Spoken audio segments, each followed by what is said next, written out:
pemirsa Unhas TV, jumpa lagi nih bersama saya Zahra Suceng. Nah, dalam episode kali ini pemirsa, kita akan ketemu dengan mahasiswa Unhas yang gak cuma jago di akademik, tapi dia tuh punya passion yang luar biasa dalam dunia visual.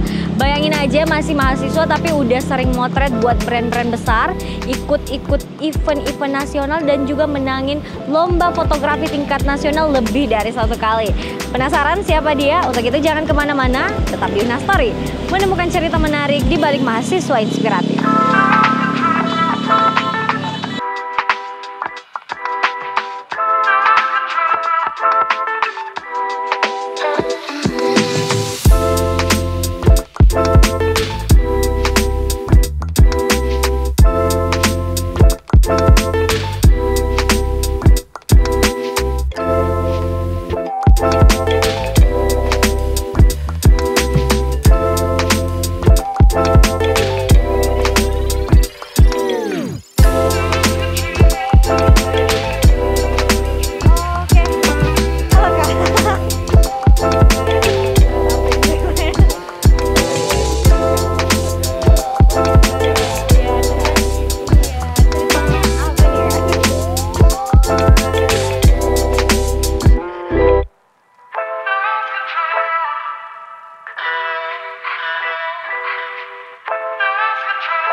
Nah, jadi pemirsa, saat ini saya sudah bersama dengan Kak Asep Prianto Rariparinding. Selamat siang, Kak. Selamat siang. Oke, gimana kabar hari ini?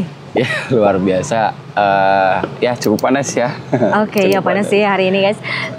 Tunggu dulu nih, Kak. Ini kan kita bahas dulu ya. Kita kenalan-kenalan dulu nih sama Kak Asep Prianto Rariparinding. Ini saya manggilnya apa nih, Kak? Biasanya dipanggil sama teman Bambang. Bambang. Ya.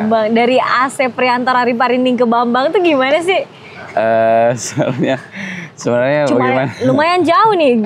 Enggak ya, oke. Karena dulu tuh kalau orang bilang Asep itu base-nya pasti orang Bandung, orang Jawa. Jadi sebenarnya aslinya aku tuh Toraja. Asli Toraja ya, Kak? Aslinya Toraja, cuman karena makanya teman iseng, Bambang, malahan keterusan jadi dari teman awalnya jadinya keterusan sampai sekarang. Tapi dari SMA itu panggilan atau dari kuliah? SMA, ya? Sempat SMA. Pas masuk kuliah, keterusan deh Bambang. Makanya sampai sekarang dipanggil Bambang. Makanya sekarang dipanggil Bambang ya. Betul. Kalau Asep Prianto Rariparinding ini nama yang cukup unik juga ya pemirsa. Belum pernah saya dengar ada namanya juga. Ini ada makna khusus nggak di balik namanya Kak Bambang ini? Okay. Kalau kata mama dulu, AC itu pernah katanya ada film-film drakor Cina atau drakor Jepang yang katanya base-nya AC. Tapi karena terlalu katanya kurang formal gitu, makanya dipakai P. Gak tahu bagaimana konsepnya. Jadi Asep. Makanya gitu. Tapi lebih nyamannya sekarang ya Bambang, seperti itu Bambang. Ya, gitu ya, Kak. Jadi mamanya dapat inspirasi dari drama-drama di luar ya. Oke, nah jadi pemirsa, Kak Bambang ini adalah mahasiswa Unhas Sistem Informasi Fakultas MIPA, angkatan 21 ya, Kak, sekarang. Betul, 21. Angkatan 21, berarti sekarang udah semester akhir, udah nyusun juga ya, Kak? Iya. Oke, sebelum bicara lebih jauh nih terkait dengan dunia motretnya Kak Bambang sendiri, mungkin boleh diceritain, Kak, kenapa sih kemudian milih untuk kuliah di Sistem Informasi di kampus Unhas? Ada cerita nggak di balik itu? Mengingat kakak ini kan dari Toraja ya. Betul. Tapi besarnya di Makassar. Besarnya di Makassar. Cuman asli orang tua itu di Toraja. Nah, kenapa pilih tiba-tiba jurusan Sistem Informasi? Sebenarnya sayanya ini lebih suka dengan ilmu pengetahuan sosial. Iya, sosum mungkin. Sosum. Dulu dari rata-rata penilaian SMA dilihat dari data statistiknya keluarnya ini anak bakalan masuk ke IPS. Cuman karena kemauan orang tua, salah satu kemauan orang tua mau diperkenalkan lah, saya cari jurusan yang IPA yang nggak ada matematikanya awalnya. Awalnya nggak ada matematikanya. Awalnya saya searching, dapatnya sistem informasi dan IT. Malahan fun fact-nya itu aku lulus SN. Oh SN, lulus SN. Saat itu jalur undangan ya Kak? Ya jalur undangan, dan yang kayak nggak diperhitungkan ya base-nya, maksudnya jarang belajarnya belajar tapi nggak tekun kayak tekun belajar enggak juga. Cuman puji Tuhan ada mungkin keajaiban ya, salah satu anugerah juga dikasih, itu lolosnya masuk di sistem informasi, dan itu pun jurusan yang kupilih saat udah mau penutupan, baru dapat info jurusannya itu. Sempat searching TikTok jurusan yang nggak ada matematikanya. Jadi searchingnya lewat TikTok. Iya, pas di Hamin 2 menit atau Hamin 1 menit itu baru sistem informasi. Dan jalur SN ya Kak? Iya, jalur SN, makanya salah satu keajaiban. Mungkin ada maksud Tuhan saya dapat di Unhas, dan itulah saya sampai sekarang bisa hadir dan bisa berkelana sampai di Unhas ya karena itu. Mengingat Kak Bambang ini cari jurusan melalui TikTok ya Kak? Betul, yang nggak ada matematikanya, kemudian Hamin 2 ya tadi Kak? Betul. Ada ekspektasi dan realita nggak selama kuliah sistem informasi Fakultas MIPA Unhas? Nah, fun fact-nya itu ternyata belajarnya matematika ya. Iya pasti. Bukan IPS, dan seminggu itu bisa 2-3 kali belajar matematika. Awalnya saya kiranya mungkin tentang ilmu teknologi, kan bahasnya saya kan dulu sukanya belajar teknologi, gimana program ini. Awalnya ternyata base-nya matematika, fakultasnya MIPA. Departemennya matematika. Kan kalau orang luar ngiranya sistem informasi itu masuknya ke teknik informatika, teknik. Nah, tapi kalau di Unhas sendiri, kalau di Unhas masuk di Fakultas MIPA. Iya. Gitu dia. Makanya itu yang beda juga ya dari Unhas pemirsa. Ya mungkin kita harus beradaptasi. Salah satu cara ya harus digas saja, daripada nggak ada cara lain kan daripada itu. Jadi ya disitulah. Sebagai mahasiswa sistem informasi Unhas, ini Kak, Fakultas MIPA, selama kurang lebih belajar selama 8 semester nih, menurut Kakak dari sistem informasi ini ada nggak pelajaran yang berkesan atau yang paling unik yang Kakak dapatkan? Karena nggak SP kan awalnya masuk di jurusan ini. Pelajaran yang paling unik itu ya bisa belajar tentang basis data, bagaimana dulu tuh tertarik dengan programmer gitu kan, yang kayak hacking gitu kan. Nah, apa karena saya masuk sistem informasi saya bisa hack ini kan, namanya anak SMA dulu kan luas pemikirannya, mau tentang teknologi, jadi ternyata sampai dalam dapat, tapi harus belajar lebih giat lagi tentang ilmu itu. Makanya tertarik cuman mungkin bukan passionku di situ, tapi harus tetap saya jalanin jurusan itu. Karena memang juga awalnya disaranin orang tua. Betul disaranin salah satu. Menarik ya, karena sistem informasi tapi sebenarnya bukan passionnya dia itu. Kemudian gimana sih Kak? Nah, kita bicara mengenai dunia fotografi nih Kak. Gimana sih awalnya kemudian terjun dalam dunia fotografi ini? Apakah karena memang nggak dapat itu di sistem informasi atau gimana? Atau memang semenjak SMA udah ada passion untuk kita atau gimana? Nah, unik. Soalnya unik. Mungkin ini salah satu kesempatan buat saya cerita bagaimana asal-usulnya bisa terjun di fotografi. Mungkin kalau bisa dikilas balik, fotografi itu awalnya saya tertarik karena kembali lagi ke platform digital TikTok. Dulu tuh suka buat konten-konten waktu semasa COVID kan, kita di rumah, konten-konten reels. Nah dulu tuh suka banget tuh kalau ada foto estetik, ngedit di Lightroom, nah gitu. Nggak kepikiran bahwa ada jurusan fotografi di Unhas. Tiba-tiba ada seniorku hubungin, dia bilang, Bambang, kamu mau masuk UKM fotografi enggak? Ini berangkatnya dari UKM. Dia bilang, kamu mau masuk UKM fotografi enggak? Aku bilang, saya nggak ada kamera. Kan biasanya kalau mau masuk UKM gitu harus ada kamera atau harus ada ilmu tentang fotografi. Ini 100% nggak ada. Jadi berarti belajar dari nol ya Kak? Belajar dari nol. Makanya pas ditawarin bilang, mau masuk ini enggak? Saya bilang, nggak ada kamera apa? Ya masuk saja, karena kebetulan saya ada formulir dan itu buat sepupunya awalnya. Oh, oke. Tapi karena sepupunya nggak jadi ikut, dilempar ke saya. Jadi faktor keberuntungan. Makanya sekarang saya percaya bahwa jika ada kesempatan harus digas. Makanya jangan dilewatkan. Kebetulan itu hanya 1 kali. Jadi pas kebetulan waktu itu dibagiin formulirnya, saya mikir, karena fun fact-nya saya suka berorganisasi. Iya. Dulu itu saya ikuti semua dari organisasi keagamaan, organisasi kampus, BEM dan segala macam. Organisatoris memang juga ya. Iya. Saya suka memang kebetulan berorganisasi. Tapi organisasi satu ini yang UKMF kayak bilang, apakah saya berbeda dari organisasi yang lain kan? Sebelumnya, oke. Makanya dari situ, kayaknya saya harus coba deh ini organisasi baru ini. Awalnya dari situ masuk ke UKMF karena nggak ada kamera apa. Ya cuma join ke situ karena mau dapat lingkungan baru mungkin. Iya.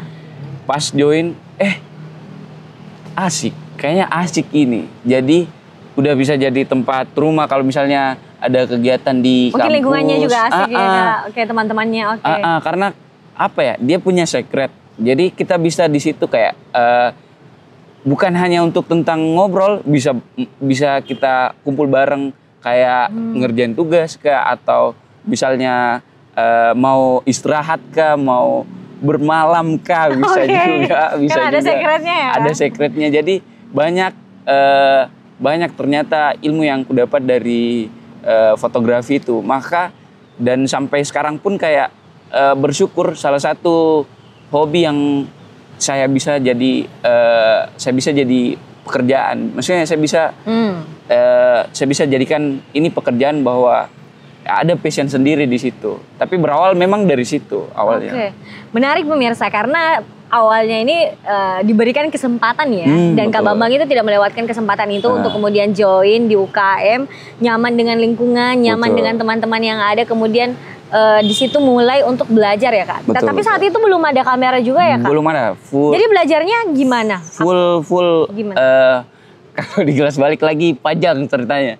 Itu berawal, kita singkat berawal dari pinjam kamera senior. Oke. Karena kita punya banyak, di UKM itu ya? Kita punya banyak relasi senior teman-teman. Aku tuh sampai harus datangin senior rumahnya pagi-pagi, atau chat WA senior, kakak punya kamera kapan kosong, boleh saya pinjam? Karena saya kebetulan kalau suka dengan sesuatu pasti akan saya gali lebih dalam lagi tentang itu. Jadi kebetulan ada sesuatu nih di visual ini. Karena base-nya sebenarnya saya sukanya seni anaknya. Suka gambar, suka warna. Mungkin salah satu perwujudan bahwa saya mau visualkan ini lebih dalam bentuk visual yang lebih nyata lagi. Makanya saya ambil kamera sebagai wujudnya, saya visualkan bahwa saya ingin bercerita lewat apa yang di kepalaku gitu. Jadi sampai sekarang berawalnya itu, dan saya bersyukur bahwa banyak senior-senior yang menganggap mereka kasih saya kepercayaan bahwa dia bisa menjamkan kameranya ke saya. Dari awalnya itu dari situ semuanya. Berawal dari situ. Dan pure baru dapat kameranya itu di 2024. Baru tahun lalu berarti? Tahun lalu. Oke. Ada semua jalan ceritanya. Puji Tuhan, semua ada jalan ceritanya begitu. Oke, jadi Kak Bambang ini pertama dia dapat kesempatan untuk join UKM fotografi ya Kak? Betul. Kemudian nyaman lingkungan, nyaman sama temannya, kemudian belajar dari pinjam kameranya senior yang ada di situ. Betul. Oke, kemudian dapat kamera pertamanya tadi itu di tahun 2024 ya Kak? 2024. Kamera pertamanya itu apa nih? Mungkin boleh di-share ke pemirsa. Oke, jadi sekarang udah punya kamera nih ya pemirsa. Betul. Jadi kemarin itu lagi gencarnya teman-teman di kampus makainya itu Fuji, kamera Fuji, karena mungkin karena ekosistem teman-teman, bukan not sponsor ya, bukan karena saya mau posterkan Fuji, tapi warnanya yang cakep, jadi makanya tertariklah saya dengan warna Fuji itu. Tapi sekarang udah berlari blend lagi ke Sony sekarang. Ganti kamera sekarang ke Sony. Sesuai kebutuhan juga ya Kak? Sesuai kebutuhan, betul. Oke, nah jadi selain jadi fotografer, Kak Bambang ini juga pemirsa juga kadang-kadang jadi videografer juga ya Kak? Betul. Oke, tantangan jadi dua profesi ini tuh gimana? Fotografer dan videografer tuh gimana? Harus banyak belajar tentang video juga karena base-nya kan foto. Awalnya kan base-nya foto, tapi karena ya harus mengambil peluang juga, kita harus bisa foto, bisa harus video, jadi mungkin saya harus bisa dua-duanya deh. Karena kan di lokasi kan nggak tahu, ada yang bilang Kak bisa video nggak, bisa foto nggak, jadi harus dua-dua itu harus dua bisa iya, itu. Karena berdampingan juga nih. Betul. Mungkin dari teknis hanya perbedaan 1 banding berapa begitu, karena kalau dilihat kan tinggal atur komposisinya dengan bagaimana. Yang paling susah mungkin di editannya ya seperti itu sih kalau untuk video dan fotonya itu. Oke, nah jadi sekarang selain sebagai jadi mahasiswa juga udah mulai ngambil job juga nih ya, untuk fotografer dan videografer. Nah untuk Kak Bambang sendiri itu videografer dan fotografer atau apakah artiannya hanya sekedar hobi atau pekerjaan atau ada hal lain nggak? Atau ada makna yang lebih dalam nih Kak Bambang mengartikan dunia videografer dan fotografer? Sebenarnya saya lebih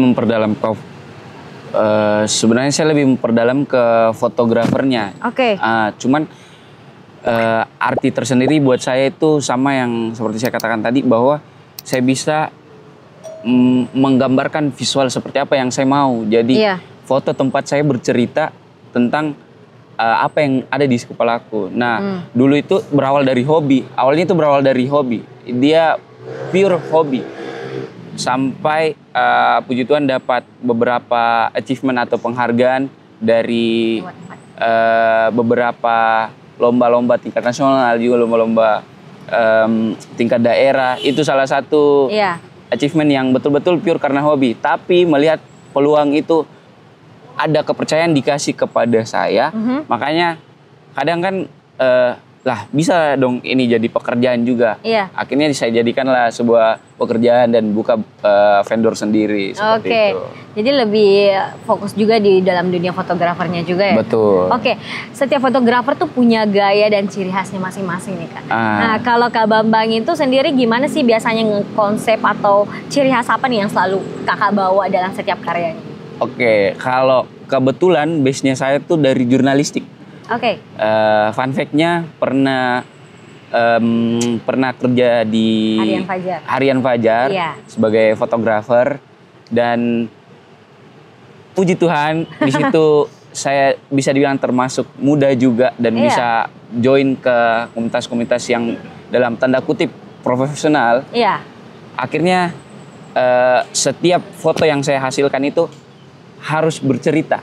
Jadi, sekarang apa ya? Mungkin dari base jurnalistik, foto yang saya capture itu saya harus maknai sendiri apa makna dari cerita tersebut, apa pesan yang disampaikan, karena kita bisa bilang ya bahwa sekarang banyak anak-anak yang mengenal fotografi itu sekedar foto, edit dan upload, tapi mereka tidak bisa mempertanggungjawabkan bagaimana penanggung-jawaban tentang karya-karya yang mereka ambil. Apakah akan berdampak kepada sumber yang dia ambil atau ada dampak sendiri bagi fotografernya. Karena bisa kita bilang bahwa mereka belum sampai memaknai fotografer itu sendiri. Kan banyak kan yang kayak kasus-kasus yang kayak dilarang foto ini tapi kita mau foto untuk kepenuhan diri sendiri. Ada. Jadi kita bicara tentang etika sih kalau di situ, kembali lagi di situ. Jadi mungkin dari spesialis saya bahwa saya ingin selalu bercerita dari foto-foto yang saya mau ambil seperti itu. Jadi bercerita melalui karya ya? Betul. Nah pemirsa, jadi sebenarnya Kak Bambang ini udah banyak sekali ya menggeluti perlombaan dalam dunia fotografi. Ada juara 1 lomba Jambore, juara Jambore Makassar, foto, dan banyak lagi nanti kita tuliskan. Nah di antara semua perlombaan itu yang mana sih Kak yang paling menantang buat Kak Bambang? Yang paling berkesan itu kemarin juara 1 Jambore Fotografi Senasional. Ini bisa saya bilang dalam tanda kutip itu sendiri kayaknya ya, mahasiswa. Sendiri kayak mahasiswa, sangat berkesan, sangat berkesan. Jadi rata-rata lawannya tuh udah pada profesional. Saya ingat ada beberapa fotografer dari Kalimantan yang datang, dari Papua yang datang, dari Jakarta yang datang, yang sudah. Ini di mana Kak waktu itu perlombanya? Itu perlombanya kemarin di Kendari. Kendari ya? Kendari. Itu pun berangkat karena nekat aja diajak senior bilang, oh kamu harus harus coba hal-hal baru nih. Coba kamu ikut lomba fotografi ini di Kendari. Kebetulan di wilayahnya di Makassar. Sekiranya juga itu kemarin biayanya tiketnya ke sana sekitar 200-300, lumayan juga Pak. Dia 700.000 ke Kendari. Saya sampai kaget juga bilang, wah lumayan ya sampai ke sana. Tapi tetap gas, walaupun modal mahasiswa kita. Oke, modal pribadi berarti ya? Betul, modal pribadi. Gas lah ke sana. Ada pun lagi itu uang pendaftarannya lagi dan lain-lain. Saya belum tahu ya kemarin tuh. Dan itu kenapa paling berkesan karena saya nggak expect bahwa akan dapat juara 1 dan itu hadiahnya pun dapat kamera di situ. Sampai sekarang kamera apa tuh Kak? Kameranya kemarin itu Canon EOS R10. Oke. Dalam jumlah nominal ya puluhan lah. Iya, puluhan juta itu. Ya. Saya pun kaget. Maksudnya salah satu momen yang paling berharga buat saya saat itu karena ini posisinya ada beberapa fotografer profesional yang sudah ada backgroundnya, sudah internasional juaraannya, kejuaraannya, ada juga background yang sudah juara ini. Dan saya masih dalam tingkat mahasiswa yang kayak ini tingkat kota, cuman karena mungkin Tuhan kasih saya waktu di situ, jadi itu salah satu titik puncaknya Tuhan bawa saya ke hal-hal yang lebih grow up lagi, to next level. Tapi saya selalu diingatkan bahwa itu mungkin momen kemarin ya salah satu momen, tapi tetap harus ingat bahwa harus tetap kembali lagi sama diri kita sendiri, tahu bahwa ada kesadaran ya masih banyak orang-orang yang mungkin lebih jago lagi dari ini. Tetap ya harus ingat diri sendiri. Karena dari situ juga saya tahu bahwa fotografi seluas ini kadang tiba-tiba di atas, kadang juara ini, kadang dibawa lagi. Jadi kita tidak bisa posisikan bahwa selalu akan mendapat juara seperti itu. Oke, juara 1 lomba foto Jambore Nasional Indonesia ya Kak? Betul. Itu kan dari tahun 2023 kalau nggak salah. Itu aku sampai pin di Instagram itu. Oke, menarik nih. Kemudian yang jadi pertanyaan nih Kak, waktu lomba fotografi nasional Jambore itu kan nggak expect nih kan betul. Karya apa nih yang Kakak bawa situ? Ada cerita apa nih yang Kakak kemudian sampaikan dalam karya itu? Dan alasannya menurut Kakak itu kenapa sih alasan karya Kakak ini bisa dapat juara 1 itu menurut Kakak? Itu kemarin posisinya ingin menggambarkan cerita dari Kendari, ingin mengangkat temanya ini mengangkat cerita dari Kendari. Nah, waktu pengambilan fotonya ini sebenarnya saya prediksikan bahwa ingin menampilkan kebudayaan tentang Kendari. Makanya kalau dilihat dari gambar tersebut berlatar belakang dengan rumah adat, ada kerajinan tangan tentang menenun dan ada orang yang lagi menenun. Jadi makanya di situ pas dengan momennya bercerita bahwa ini tentang ini adalah kebudayaan tentang Kendari, ini adalah tenun Kendari. Nah, disitulah salah satu poinnya mengapa bisa dapat juara. Dan itu posisinya orang semua pada motret ke sana, saya tinggal sendiri di kan ceritanya itu ada objek-objek foto, ada objek-objek fotonya. Kita disuruh milih, kamu mau motret yang di sebelah sana yang di tentang anak Labuan Bajo, atau mau potret tenun, atau mau motret tentang model di situ. Nah, di situ posisinya saya, orang semua lari ke sana, saya sendiri sini atur Jadi sendiri modelnya. Jadi yang motret tenun saat itu cuma Kakak atau ada lagi? Saya sendiri. Oh, sendiri. Yang lainnya mungkin ke objek yang lain ya? Objek yang lain. Motretlah aku sendiri. Setting sendiri. Sudah kasih posisikan kembali ke penginapan. Sempat liatin senior, Kak gimana nih fotoku? Saya ingat ada satu seniorku bilang, aduh jangan berharap pakai logat Makassar. Jangan berharap orang-orang yang jago semua ini, yang maksudnya orang-orang jago semua ini yang lawan tuh bilang, iya deh kak, sudah mi deh. Apapun hasilnya percayakan saja. Oke. Di pengumuman ketiga tidak ada namaku. Pengumuman kedua tidak ada namaku. Tapi saya tidak berharap juara 1, tidak berharap, saya tidak berharap. Ingat lawannya juga pada jago. Iya, jago sudah. Tiba-tiba dibaca namaku. Asir Prianto, Rari Parinding. Kaget loh. Iya. Di situ posisinya ada pendiri UKM-ku juga. Oh, oke. Ikut juga. Bisa dibilang dia juga ikut lomba. Kaget dong. Oke. Ada sesepuh-sesepuh UKM-ku juga nih. Kaget dong. Anak Unhas. Iya. Ya. Naiklah saya di panggung. Dengan bangganya saya bilang, pasti.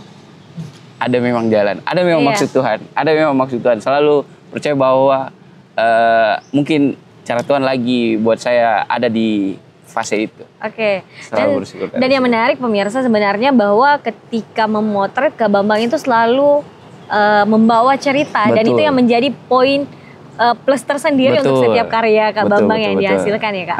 Oke, kan ini Kak Bambang bukan sekali 2 kali untuk menang perlombaan motret ya. Ada untuk tingkat nasional juga udah beberapa kali. Bagaimana sih caranya untuk konsisten tetap menang di perlombaan motret itu ala Kak Bambang seperti apa?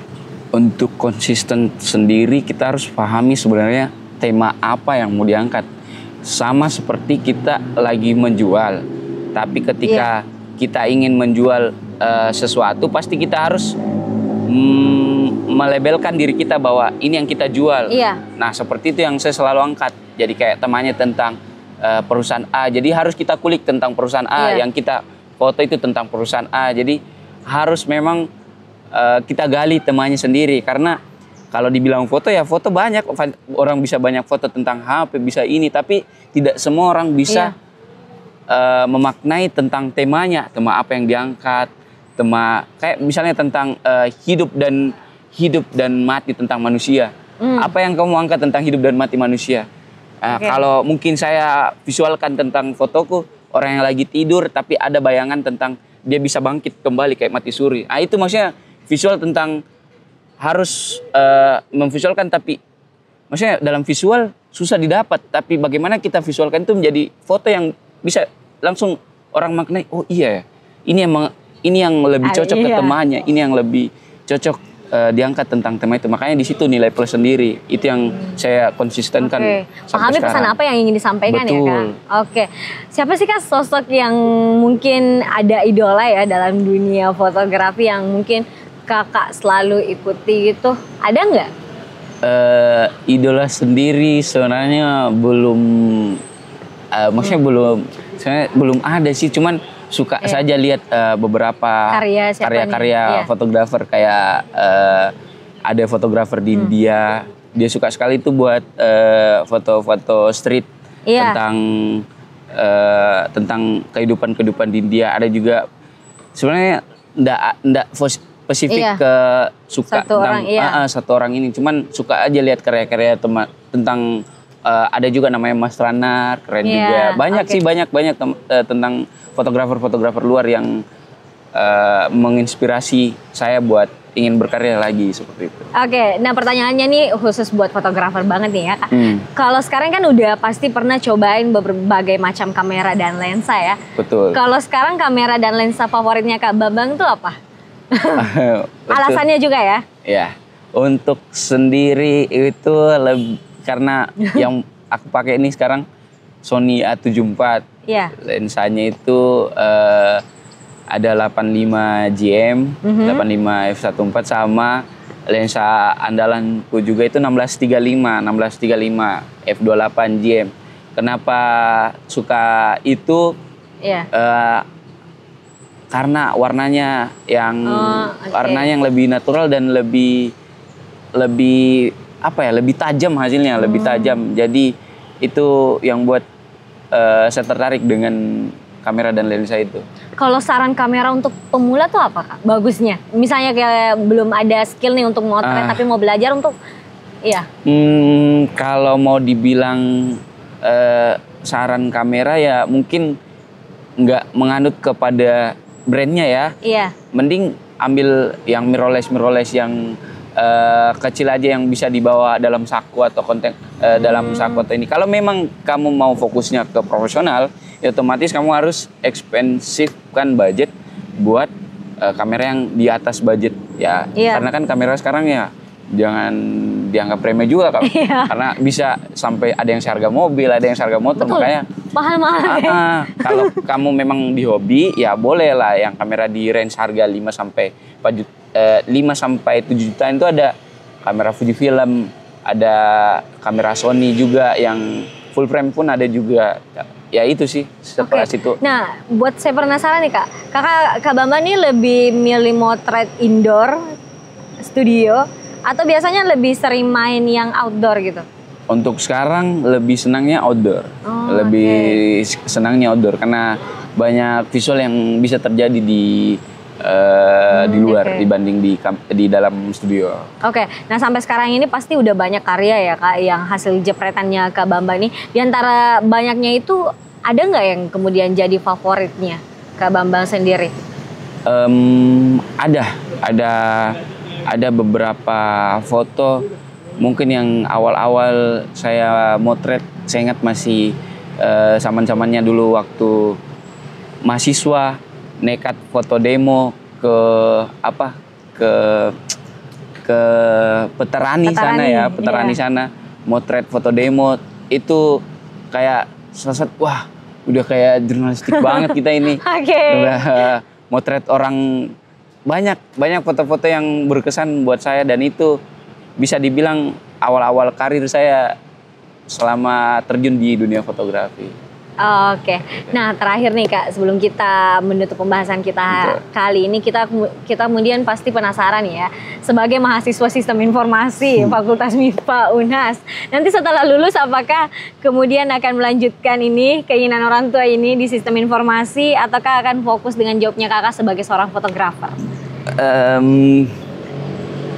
Jika Tuhan berkehendak ya, Tuhan berkehendak nanti mungkin saya akan meneruskan tentang fotografi ini karena udah menjadi salah satu hobi dan sekaligus pekerjaan. Tapi tanpa saya ini mungkin akan menggabungkan teknologi dalam pekerjaan saya. Mungkin saya akan membuat satu aplikasi kah atau yang mempermudah saya dalam pekerjaan atau bisa dalam web kah saya buat akan. Jadi haruslah ya karena 3 tahun Pak ya 3 tahun. Maksudnya dalam 3 tahun masa nggak ada yang bisa dijadikan sebagai jalan buat untuk mempermudah pekerjaan kita ke depan ya seperti itu sih. Kami tunggu ya Kak, Kak Bambang ke depannya. Nah kami ucapkan banyak terima kasih kepada Kak Bambang atas waktu dan kesempatannya untuk berbincang dan berbagi bersama kami mengenai dunia fotografer dan videografer. Terima kasih juga kepada para pemirsa yang selalu setia menyaksikan episode Unhas Story kali ini. Dan untuk itu, nah pemirsa nggak lengkap rasanya ya kalau saya ini sebagai hostnya nggak coba langsung abadi dalam karyanya Kak Bambang. Kira-kira cerita apa nih yang akan disampaikan Kak Bambang melalui objeknya saya ya Kak, kita coba ya, nggak apa-apa? Betul, boleh. Boleh. Tapi sebelum itu kami ucapkan kepada para pemirsa yang selalu setia menyaksikan Unhas Story kali ini. Dan untuk itu saya Zara Sabita Sucheng beserta seluruh kru yang bertugas pamit undur diri dan sampai jumpa. Kak, makasih banyak ya. Thank you.